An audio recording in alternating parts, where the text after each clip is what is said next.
안녕하세요. 눈 뜨는 인생입니다.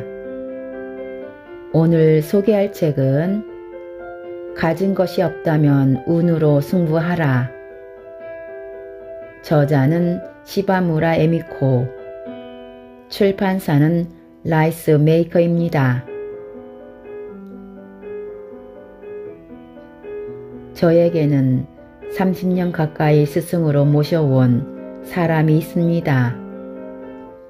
그 사람은 긴자 마루칸의 창립자로 1993년부터 12년 연속 전국고액 납세자 순위 10위 이내에 등재된 사이토 히토리스입니다. 매스컴에서는 취재에 응하지 않는 히토리스를 불가사의한 인물이라고 말하지만 본인은 극히 평범한 장사꾼으로 살고 있습니다. 일본 최고의 부자 사장이라고 하면 꽤 나이 든 사람을 상상하시겠죠? 하지만 실제 히토리스는 정말 젊고 좋은 남자입니다. 특히 저는 히토리스의 맑고 예쁜 눈동자를 정말 좋아합니다. 여러분에게 보이지 않는 것이 정말 유감입니다. 이전에 제국 호텔에서 마루칸의 파티가 열렸을 때 히토리씨가 셔츠 차림으로 호텔 복도를 걷고 있는 걸 보고 어느 외국인이 저에게 다가와 "저 사람은 배우입니까?" 라고 물은 적이 있을 정도입니다. 이런 멋진 히토리씨가 어느 날 누구라도 성공하는 비결을 가르쳐 주었습니다. 이 이야기를 들으면 누구라도 성공할 수 있어. 이 이야기를 모르고 성공하는 것은 무리야. 이 이야기를 알게 되면 실패할 수가 없어. 그게 뭐냐 하면 바로 매력이야. 이 세상에는 매력이라는 것이 있어. 그리고 매력적인 사람과 매력이 없는 사람이 있지. 그럼 매력이란 뭐냐 하면 매력은 끌어당기는 힘과 비슷한 거야. 지구에도 끌어당기는 힘이 있지만 그건 다르지. 끌어당기는 힘이 있기 때문에 지구가 있는 거야. 이 우주에는 먼지라든가 여러 가지 물질이 떠 있었어. 그중 흡입력이 높은 것도 있어서 그 주변의 것들이 달라붙었고 전보다 좀 더 흡입력이 높아졌어. 거기서 또 붙고 붙어서 지구가 생겨났지. 하지만 흡입력이 없어지면 지구는 다시 흩어져 버릴 거야. 매력도 이와 같은 거야. 지구에는 인력, 끌어당기는 힘이, 사람에게는 매력이라는 것이 있어. 이 우주에는 우주저금이란 것이 있고 매력적인 일을 하면 플러스가 되지. 반대로 매력적이지 않은 일을 하면 그 액수가 줄어들어. 이 우주저금은 뜻밖의 금리가 붙곤 해. 좋은 일만 일어나는 사람은 매력을 저금하고 있는 거야. 예를 들어 늘 웃고 있는 사람은 플러스 300만 점이야. 거기에 금리가 많이 붙기 때문에 좋은 일이 많이 일어나는 거야. 손님이 있을 때만 웃는 사람도 있지. 이런 사람은 매력이 없어. 왜냐하면 손님이 있을 때만 웃는다는 건 돈을 받지 않으면 웃지 않는다는 거니까. 공짜로는 웃지 않는다는 사람은 매력이 없어. 마이너스 100만 점이야. 늘 웃는 얼굴을 하는 사람과 돈을 받을 때만 웃는 사람은 큰 차이가 있어. 돈을 빌려본 사람은 알겠지만 금리는 돈을 맡길 때보다 빌릴 때가 높아. 그래서 우주 저금을 마이너스로 하면 나쁜 일이 일어나. 현실에 이런 사람이 잔뜩 있지. 왜 이렇게 나쁜 일이 이어지는 거야 라고 말하는데 이럴 때는 필시 매력 없는 일을 하고 있을 거야. 우주 저금으로 돈을 빌리기만 하고 있는 거지. 돈을 빌리는 일은 그만두는 게 좋아. 그것보다 매력을 저금하는 것, 우주 저금액을 늘려가는 것, 이것만 하고 있다면 뭘 해도 성공할 수 있어. 왜냐하면 변두리에 있는 술집이라도 매력이 있으면 사람들은 가게 돼 있어. 채소 가게든 뭐든 그래. 모든 것은 매력이 있는 곳에 모이기 마련이야. 매력 없이는 사람을 모을 수 없고 장사를 잘 할 수 없어. 그런 걸 생각하는 것만으로도 마이너스 100만 점이라고.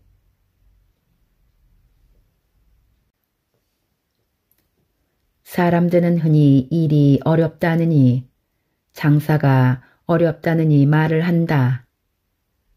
신문의 경제란을 보면 확실히 그런가 싶기도 하다. 하지만 히토리 씨가 이야기하는 일이나 장사 이야기는 재미있고 이야기가 쉽다. 가장 놀란 것은 세상이 무엇인가에 관한 이야기였다. 나는 세상이란 게 막연해서 잘 이해할 수 없었는데 히토리 씨는 이렇게 말했다. 지금 에미씨 옆에 있는 아저씨, 아줌마가 세상이야. 이 말 한마디로 나는 이해가 되었다. 세상이란 넓고 중국이나 미국도 세상이지만 나에게 세상이란 옆에 있는 아저씨, 아줌마, 나와 접하는 사람들이고 그들이 연쇄적으로 연결되어 있을 뿐이란 얘기다. 그렇게 생각하니 우선 가장 먼저 무엇을 보고 장사를 해야 할지 잘 알 수 있었다. 이처럼 이해하기 쉬운 이야기를 호통치지 않으면서 가르쳐주는 사람은 히토리 씨밖에 없었다. 어려운 이야기를 어려운 이론에 맞춰서 이야기 봐야 이해가 안 돼. 그보다는 즐겁게 하는 게 좋아. 어려운 이야기는 즐겁게 이야기하는 거야. 그렇게 하면 시간도 덜 걸리지. 그러면 될 것을 공포심을 유발하거나 이론적으로 이야기하려니까 시간이 걸리는 거야. 상대가 이해하는데 시간이 걸리면 이쪽도 초조해서 화를 내는 경우가 많지. 그러면 당연히 점점 더 싫어지지 않겠어? 그래서 말인데 이제부터는 즐거움의 시대야. 지겹고 힘든 일도 즐겁게 하는 시대란 이야기야. 일을 하지 않아도 된다는 게 아니라 힘들다 하면서 할 게 아니란 거지. 공부도 그래. 강요에 의해서 하는 게 아니라 놀이를 하듯이 즐기면서 하는 거야. 손님이 돈을 지불하고 상품을 사는 것도 거기에 즐거움이 있기 때문이란 걸 알아야 해. 모든 게 다 즐거움이 없으면 성립되지 않는 그런 시대가 바로 즐거움의 시대야.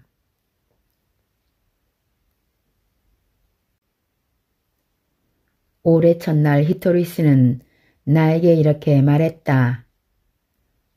올해는 뭔가 좋은 일이 일어날 것 같은 기분이 들어. 우리 상품이 크게 인기를 끌든가 확실히 어떤 일이 일어날지도 모르겠지만 뭔가 기분 좋은 일이 찾아올 것 같은 예감이 들어. 히토리 씨가 그렇게 말해서인지 나까지 마음이 설레었다. 뭐랄까, 히토리 씨가 그런 말을 할 때는 대개 좋은 일이 일어나기 때문이다. 사람의 마음이란 계속해서 바뀌어. 그래서 말인데 나는 가끔 혼자서도 말하지. 행복해. 뭔가 좋은 일이 있을 것 같은 기분이 들어. 그러면 이런 말을 하는 사람이 있어. 좋은 일이 있을 거라는 어떤 예감이 드는 건가요? 그러면 말이야, 나쁜 느낌이 들어. 나쁜 느낌 때문에 나쁜 일이 일어날 것 같은 기분이 드는 거야. 나쁜 일이 일어날 것 같으면 모두가 말하잖아. 나쁜 일이 일어날 거야. 어쩐지 불길한 예감으로 가슴이 두근거린다고. 나쁜 느낌이 드니까 나쁜 일이 일어날 거라고 말이야. 하지만 마음이란 건 항상 나쁜 일을 생각하기도 하고 즐거운 일을 생각하기도 하면서 자꾸자꾸 바뀌는 거야. 따라서 마음에 순응하면 안 돼. 인생은 반드시 어두울 때가 있는가 하면 밝을 때가 있어. 하지만 저녁 무렵이 되어 어두워지면 불을 켜잖아. 인생도 마찬가지야. 어두워지면 불을 켜면 돼. 좋은 일이 일어날 것 같은 기분이 들어. 이렇게 말하면 마음은 순식간에 바뀌지. 그런데 대부분의 사람은 나쁜 일이 일어나면 나쁜 말을 입에 담더라고. 역시 나쁜 일이 일어났어. 불을 켜지 않은 채 계속 가만히 있어. 하지만 반대로 밝을 때는 밝은 이야기를 해. 불이 필요 없는데도 불을 켜고 밝은 이야기를 하는 거야. 어두워지면 불을 켜야 하고 밝아지면 불을 켤 필요가 없다는 것을 알고 있으면서도 어두운데도 불을 켜지 않고 오히려 밝을 때 불을 켜는 거야. 그래서 이상해지는 거야. 어두워지면 불을 켜야 해. 아, 나쁜 일이 일어날 것 같아 하고 한숨을 내쉬면 안 돼. 아, 행복해 라고 말하는 거야. 특히 윗줄에 있는 사람은 이것을 잘 해야 해. 무슨 이유로든 윗사람이 쉽게 밝았다 어두웠다 하면 부하 직원들이 그 안색에만 신경 쓰게 되거든. 그러면 손님 쪽으로 눈이 가지 않고 상사나 사장 쪽만 바라보게 되잖아. 그러니까 윗사람은 불을 켜줄 줄 알아야 해. 그러면 조금 지나 좋은 일이 일어날 거야. 인간의 마음이란 계속 바뀐다는 걸 명심했으면 해. 어두워졌을 때에는 밝게 하고 밝을 때는 잠자코 있는 거야. 밝을 때는 일일이 말하지 않아도 밝으니까. 그렇게 기분을 유지할 수 있다면 항상 밝기 마련이야. 그리고 주변 사람들에게도 불을 밝혀줘야 해. 무슨 말인가 하면 만다라라는 것이 있어. 그러니까 그 만다라의 중심에 반드시 자신이 있고 자신을 중심으로 해서 사람이 가득 있는 거야. 당신 주위에 사람들이 있어. 그때 주위 사람들 한 사람 한 사람의 마음에 빛이 밝아지면 그게 바로 밝은 인생이라는 거야. 주위가 밝으면 전체가 밝아지니까. 하지만 주위의 빛을 꺼트리는 사람도 있어. 간신히 밝힌 다른 사람의 빛까지 야단을 치거나 화를 내 꺼트려서 암흑을 만들고 끝내는 자신의 빛까지도 꺼트려 버리는 사람들 말이야. 그래서는 행복해지지 못해. 나쁜 일이 있을 때는 이렇게 말하는 거야. 좋은 일이 있을 것 같아. 기분이 나쁜 때도 자신에게 말하는 거야. 기분이 좋아. 모든 것은 말에서 비롯돼. 이런 말을 하면 말보다 마음이 먼저야 하며 이 일을 제기하는 사람도 있을 거야. 하지만 마음이 먼저라면, 마음에 순응한다면 사람은 변덕쟁이가 되고 말 거야. 사람들이 변덕쟁이를 싫어하는 건 알지? 세상에는 세 가지 유형의 사람이 있어. 첫째는 물처럼 술술 힘든 일이나 고난을 피해가며 성공하게 되는 용신계. 용신계란 매우 뛰어난 아이디어를 가진 아이디어맨이라고 할 수 있어. 두 번째는 참는다고 할까? 도쿠가와 이에야스처럼 이런저런 고난을 다 겪어내 결국 성공하는 금신계. 세 번째는 학문과 이론이 선행됨으로써 성공하게 되는 일신계야. 이 세 가지 중 어느 것이 좋다, 나쁘다 딱 잘라 말할 수는 없어. 제각각 장점이 있으니까.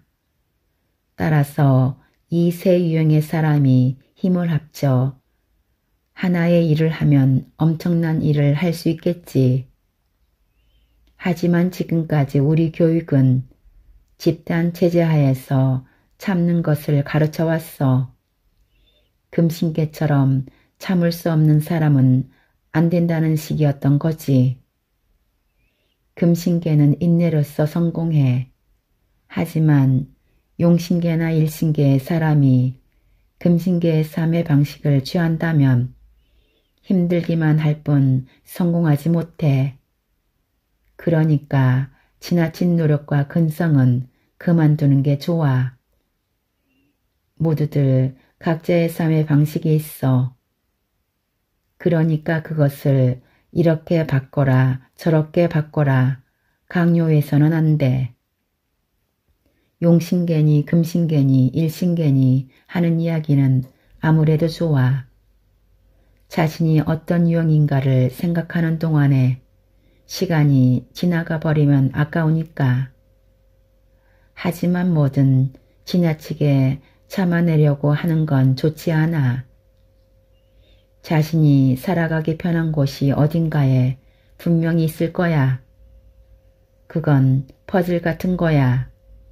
그러니 힘들고 거북하더라도 참고 여기에 있어 라고 말은 하지 말았으면 해. 참는 사람이 있어서 그곳에 마땅히 들어가야 할 사람이 들어가지 못할 수도 있으니까. 그러면 그림이 엉망이 돼. 열심히 하겠습니다. 열심히 해도 모두가 성가셔하는 경우가 있잖아. 분명히 어딘가 그런 사람에게 맞는 장소가 있을 거야. 거북하다는 생각이 들면 노력과 근성 따위에 연연하지 말고 자신에게 맞는 곳으로 가야 해. 그러면 깨끗한 그림을 그릴 수 있어. 21세기는 모두가 각자에게 맞는 곳에서 각자가 원하는 깨끗한 그림을 그리는 그런 시대야. 괴로운 곳에서 억지로 참고 있어서는 안 돼. 나는 미야모토 무사시처럼은 될 수 없어. 왜냐하면 나는 절대로 참고 견디지를 못하거든. 하지만 미야모토 무사시보다 행복해질 자신이 있어. 세상을 무사시보다 행복하게 만들 자신은 있어. 남에게 이렇게 해라 저렇게 해라 설교하는 인생이 가장 힘들어. 그렇게 말하기 시작하면 반드시 자신에게도 말해야 될 테니까. 그보다 좀 더 편한 방법이 있어. 수행이라는 건 말이지. 사실 우리들이 편해지기 위해서 하는 거야. 내가 자주 겸손해야 한다고 얘기하지만 사실 겸손한 편이 편하니까 그래. 과시하는 사람을 보면 정말 짜증나잖아. 멀리하게 되잖아. 그보다는 겸손한 쪽이 훨씬 처신하기가 편해. 편해진다는 건 설렁설렁 하라는 뜻은 아니야. 잘 말할 수는 없지만 그래 지금까지 도쿄에서 오사카를 며칠이나 걸려서 걸어갔던 것이 신칸센을 타고 2시간 남짓으로 갈 수 있게 된 것과 같은 거야. 며칠을 걸어야 오사카에 도착했었는데 이젠 신칸센으로 2시간 남짓만 가면 되니까 당일치기로 출장을 갈 수 있게 된 거야. 남는 시간에 다른 일도 할 수 있고 오사카 구경도 할 수 있게 되었지. 당일 출장이 가능해졌다고 해서 내가 편할 일은 없어. 그렇게 생각할 사람도 있겠지만 생각을 바꿔봐. 편하잖아. 인생의 넓이가 커지고 배울 것도 늘어나잖아. 힘도 덜 들고 한층 더 즐길 수도 있잖아. 내가 말하는 편함이라는 것은 그런 거야. 잘 이해가 안 된다면 편함을 즐거움으로 생각해도 좋아. 편함을 극대화해가면서 최종적으로는 즐거움이 되니까. 나는 이대로가 좋다라고 말해봐. 그러는 편이 상대도 편하고 에미씨도 편할 거야. 자신을 죽이면서까지 무리하지 말라는 얘기야. 그게 편해. 인생을 편하고 행복하게. 이것이 우리들의 테마잖아. 세상에는 고난의 길을 걷는 걸 좋아하는 사람도 있지만 우리들 마루카이는 편하고 행복하게를 가장 좋아한다. 그래서 그렇게 살아가는 히토리스를 매우 좋아한다. 히토리스는 싸우는 걸 싫어한다. 그래서 자주 이런 말을 한다. 살다 보면 곤란한 일에 부딪히게 되어 있어. 그럴 때마다 일일이 싸우지 말고 현명하게 대처해야겠지. 곤란한 일이 있다면 지혜를 짜내서 앞으로 나가면 되는 거야. 내 성격은 물과도 같지. 물은 어떤 장애도 피해서 바다로 흘러가잖아. 예를 들어 물이 흘러가는 곳에 바위가 있다고 쳐. 바위는 장애물이잖아.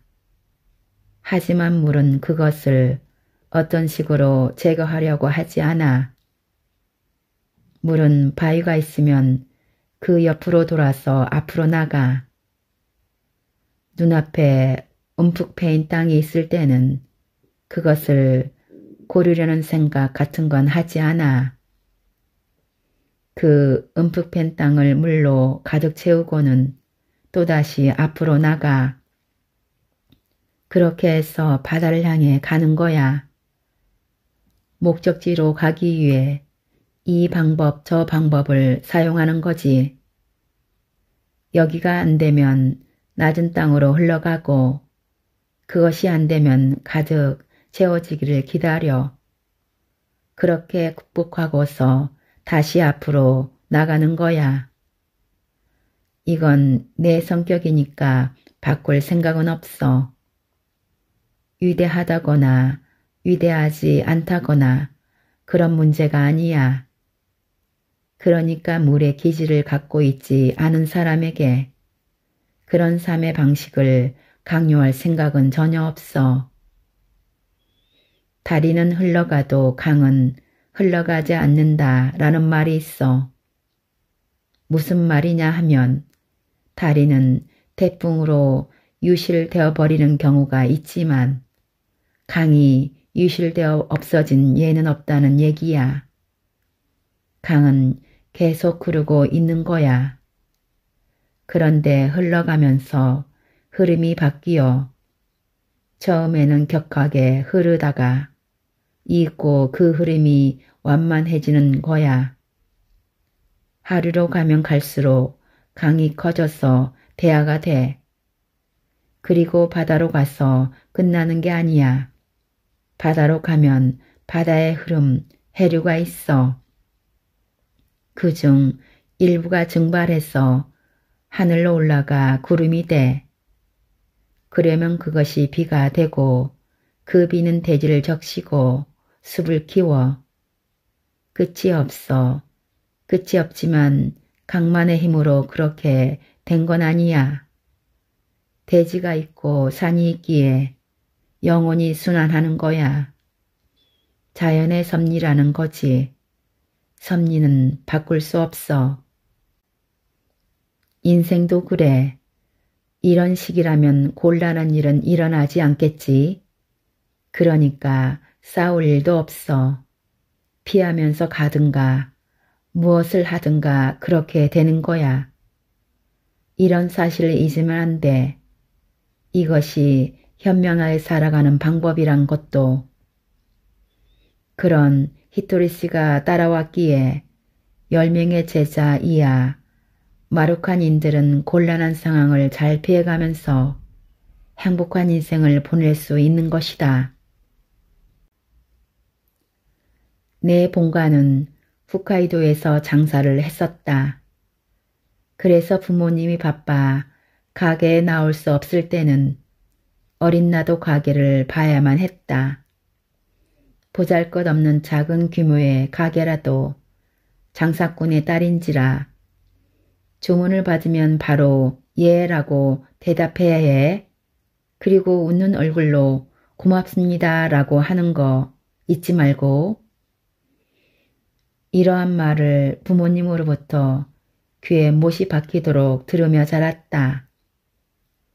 그래서 어느새 그 습관이 뼛속 깊이까지 스며들어 자연스럽게 내 일부가 되어서 손님에게든 누구에게든 예하고 대답하는 웃는 얼굴로 고맙습니다 라는 말을 하게 되었다. 하지만 왠지 내 마음은 항상 쓸쓸했다. 나는 그 이유를 알 수 없었다. 아무런 이유 없이 그저 황량하고 허망해서 만족할 수 없었다. 그래서 히토리씨의 말을 통해 내 마음은 물을 얻게 되었다. 사람은 행복해지기 위해서 태어났어. 그러니까 우선 자신이 행복해져야 해. 세상 사람들은 타인의 행복을 위해 자신을 희생한다고 하는데 그건 아니야. 자신이 행복하지 않으면 타인을 행복하게 만들 수 없어. 저금하는 것도 그래. 돈을 갖고 있지 않으면 저금할 수 없지.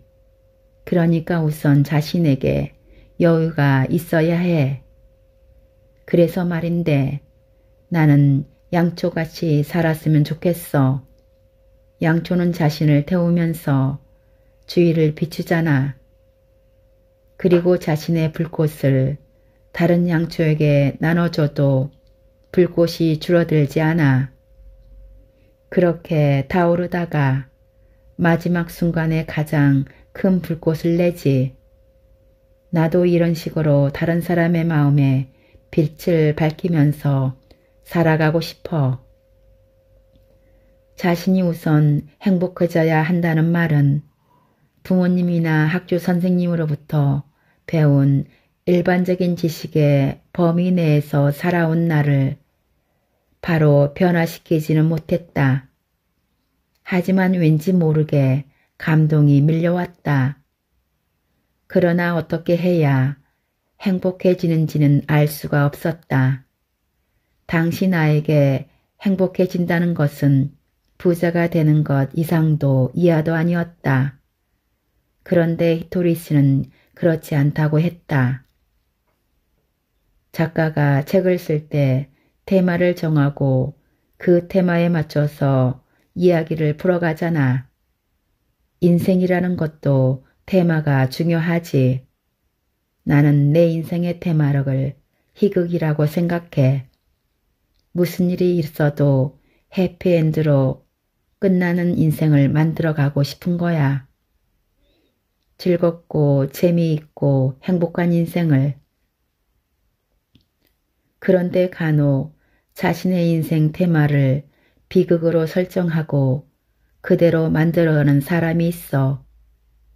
그런 사람은 아무리 풍요로운 나라에 살아도 부모가 소중하게 키워줘도 남들이 그를 소중히 생각해도 인생이 슬퍼.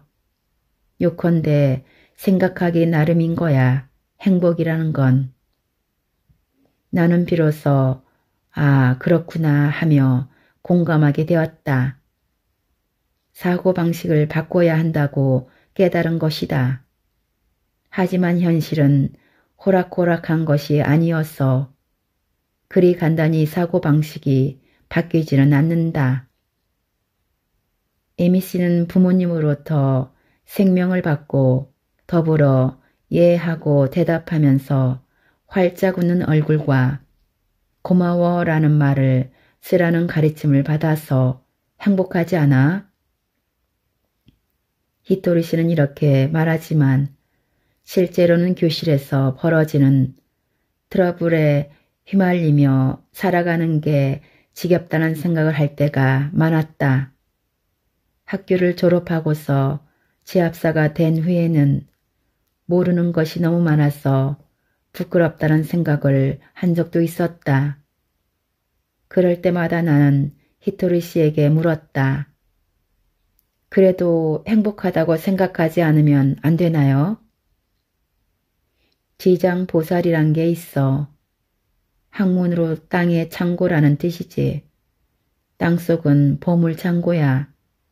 금, 은, 석유, 귀중한 것들이 가득 차 있어. 먹는 건 역시 마찬가지야. 쌀도 채소도 땅에서 나오잖아. 그러니까 우리는 보물창고 위에 살고 있는 거야.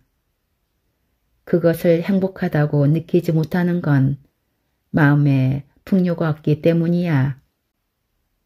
마음을 풍요롭게 해봐.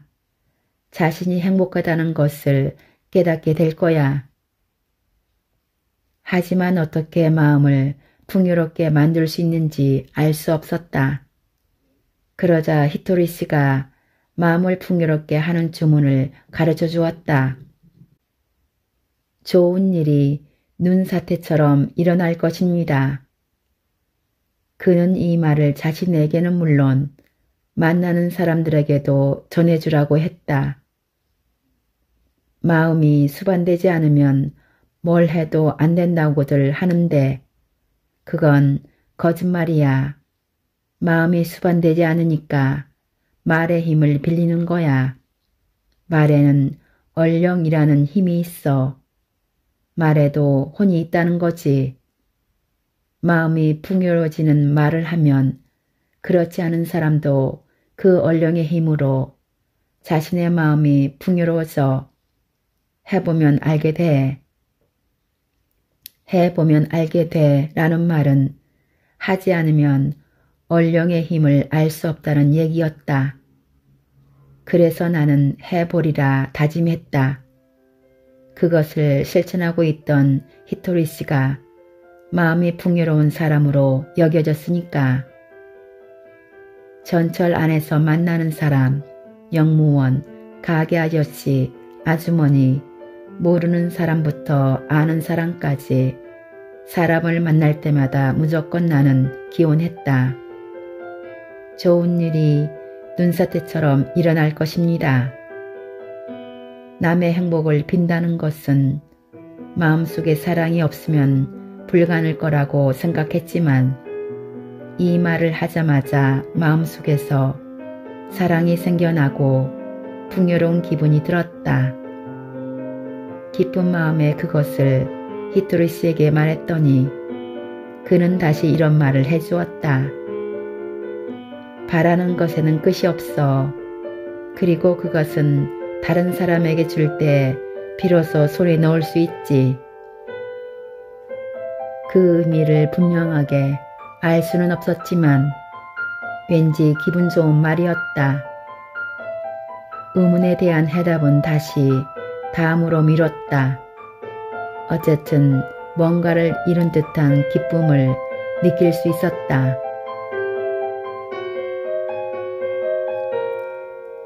지금까지 가진 것이 없다면 운으로 승부하라 에서 일부 요약 발췌하여 읽어드렸습니다. 눈뜨는 인생의 리뷰 한마디는 아래 댓글에 있습니다. 감사합니다.